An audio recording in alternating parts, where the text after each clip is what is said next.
खासदारबाई challenge देतात, विमान उडत नाही. देवेंद्र फडणवीस साहेब आहेत म्हणून आज विमान उडलंय. मुरली अण्णा मोहोळ आहेत म्हणून आज विमान उडलंय. वोटचोर खासदार ते स्वतःच वोटचोर खासदार आहेत. त्यांनी सांगितलं होतं, चॅलेंज देऊन सांगितलं होतं, विमान उडणार नाही, उडणार नाही. त्या खासदारांच्या नाकावर टिचून आज त्यांचे खासदारचे कार्यकर्ते उडत आहेत त्या विमानामध्ये. कोण उडणार आहेत पहिलं ठरवा आता. खासदारांचे कार्यकर्ते उडणार आहेत का खासदार उडणार आहेत ते पहिलं ठरवा आता.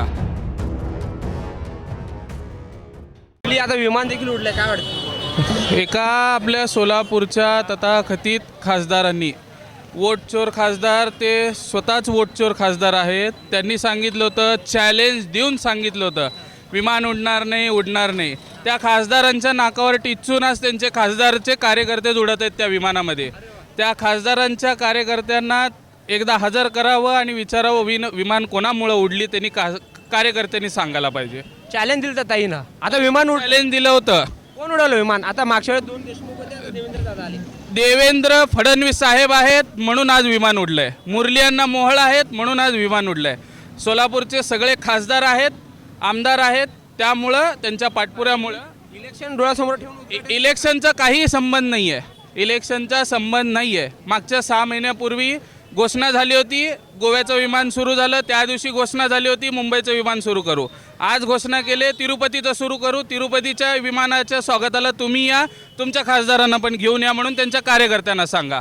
गोव्याच्या विमानात त्यांचे खासदारांचे कार्यकर्ते पहिले जातात. मुंबईच्या विमानात त्यांचे कार्यकर्ते पहिले जातात. आणि खासदारबाई चॅलेंज देतात, विमान उडत नाही. कोण उडणार आहेत पहिलं ठरवा आता. खासदारांचे कार्यकर्ते उडणार आहेत का खासदार उडणार आहेत ते पहिलं ठरवा आता. काय वाटतंय आजच्या कार्यक्रमात? कसं वाटतं? काय देवेंद्र फडणवीस यांच्याकडून काय मिळालं? देवेंद्र फडणवीस साहेब जे बोलतात ते करतात आणि नुसतं आश्वासन दिलेले नाही आहेत, तर त्यांनी विमान खरोखर उडून दाखवलेलं आहे. आणि सोलापूरकरांसाठी अत्यंत आनंदाची काय भाषणात काय ऐकायला मिळालं? फडणवीस यांनी काय सांगितलं परत? IT पार्कसाठी IT पार्कची घोषणा केली नाही, तर ते प्रत्यक्षात काम चालू आहे आणि येणाऱ्या काही दिवसात तेही होऊन जाईल. दुहेरी पाईपलाईनचं काम तर पूर्ण झालेलं आहे, तर अंतर्गत पुन्हा त्यासाठी विशेष निधी त्यांनी दिलेला आहे. किती गर्दी होती कार्यक्रमाला? काय तुम्ही बघताय की आता भरपूर गर्दी होती, हाऊसफुल होतं. अजून काय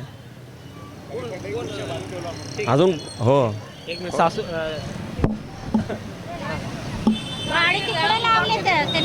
ताई, कसं वाटला कार्यक्रम? सोलापूरला काय मिळालं आहे? 2 देशमुखांबरोबर आता देवेंद्र दादा मैदानात करतात, काय सांगा? आज खूप आनंदाचा दिवस आहे. आज विमानसेवा मुंबई टू सोलापूर सुरू झालेला आहे. उद्योगाला चालना मिळालं आहे. आणि माझं स्वप्न होतं, मी महापौर असताना हे व्हायचं होतं.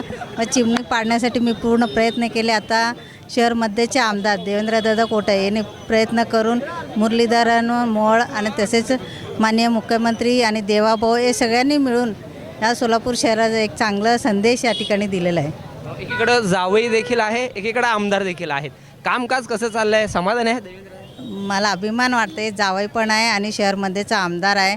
त्यांनी एक डडाडीचा युवा नेता आहे. चांगलं काम त्या ठिकाणी करतात. आणखीन काय भाषणात मिळालं?